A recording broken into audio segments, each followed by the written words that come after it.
All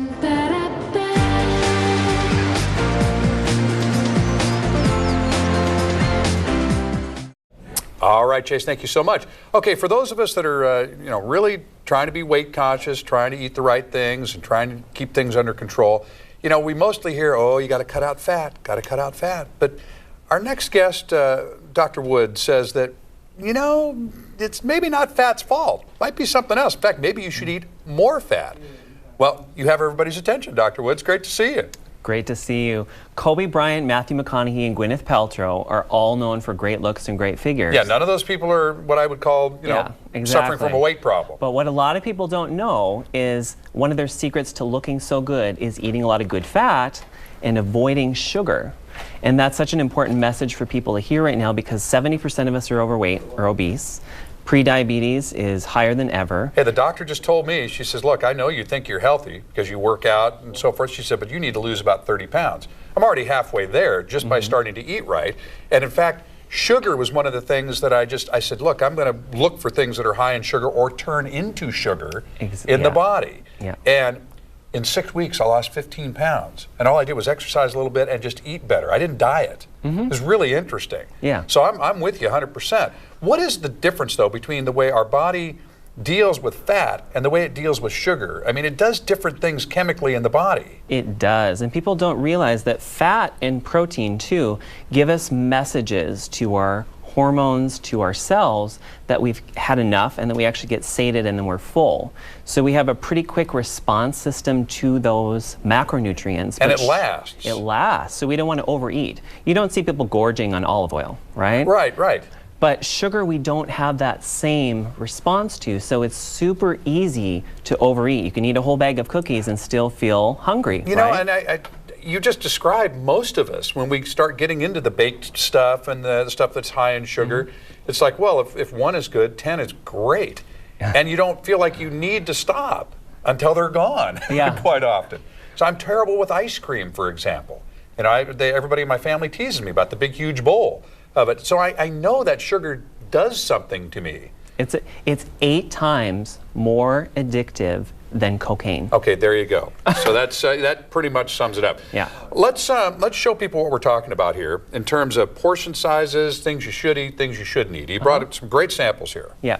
So this 2 pounds of sugar here is what the average American is eating a week of added sugar in our food. So this is stuff that the processors have put in there, the people that...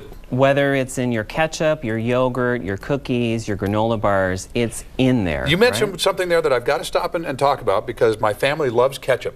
And you would think, oh, it's a condiment. I mean, how bad could it be for you? It's all sugar. It's all sugar. You look on that label, it's 4 to 5 grams of sugar per teaspoon of ketchup. So if you just cut that out, you're on your way. Okay, let's talk about some of this other stuff. So healthy fats are great because, again, they get us full sooner and we're getting that message not to overeat. So I've got a few here. We've got some grass-fed beef jerky here, which is great for people traveling, super easy to use, or summer barbecue season's coming up, people getting ready for bikini season. So throw on a steak on the barbecue and eat it. As long as it's grass-fed, you're getting that fat, you're going to get sated. You're not going to want to reach for that ice cream or cookies later. Okay, and I agree with you. When I get a nice steak on the barbecue and a salad and stop for just a second and pause afterwards, I go, I'm done, I'm Let good. it hit bottom, right? Yes, pause for a second. Olive oil, wonderful. It's so versatile. Salads, olives as garnishes are also great. So super easy to make a dressing with olive oil. And summer, summer's coming again, so salads and all these foods are coming in season. So. With the olive oil, though, and Heather and I were out to lunch with a friend the other day, and they put the olive oil and the balsamic vinegar in the mix on the table. Yeah. And we both looked at it, we looked at each other, and we kind of just shook our heads because the olive oil is great, but the bread that I was going to dip in there, that's the stuff that turns into sugar in the body. So, okay, so just something to be aware of. Forgo the bread and just eat the olives. Eat the olives, okay. Yeah. Avocados, they get a bad rap, but that's because we tend to throw a lot of sour cream in there when we make our guacamole. The avocado itself? Avocado's great for magnesium, all kinds of other vitamins, the healthy fats, obviously. This is a regular sized avocado. You've got 2.5 servings in that. I would suggest to have at least a serving with every meal of a healthy fat because that's going to give you enough to get that signal that I'm getting full, don't overeat. You show the almonds here. We've heard many times almonds are good, but we kind of are showing this because of portion control. No, most people don't have any idea what a portion of, if you say you should eat some fresh nuts, that's a portion. Yeah, this is a quarter cup here, and that's 24 almonds. So that is a serving size of almonds at about 150 calories. But remember, fat calories do count different than sugar calories, so you're less likely to actually gain weight from it versus the sugar calories. So there's a difference in calories. There is, okay, yes. We're going to run out of time, so touch on these very quickly because I don't want to miss out on this this alternative to the little sugar packets that people are in love with. So here, quickly hit those. Yeah, I've got some great sugar substitute options. So stevia, 0 calories, 0 insulin response, 0 glycemic response, perfect. You only need 1/8 as much as sugar.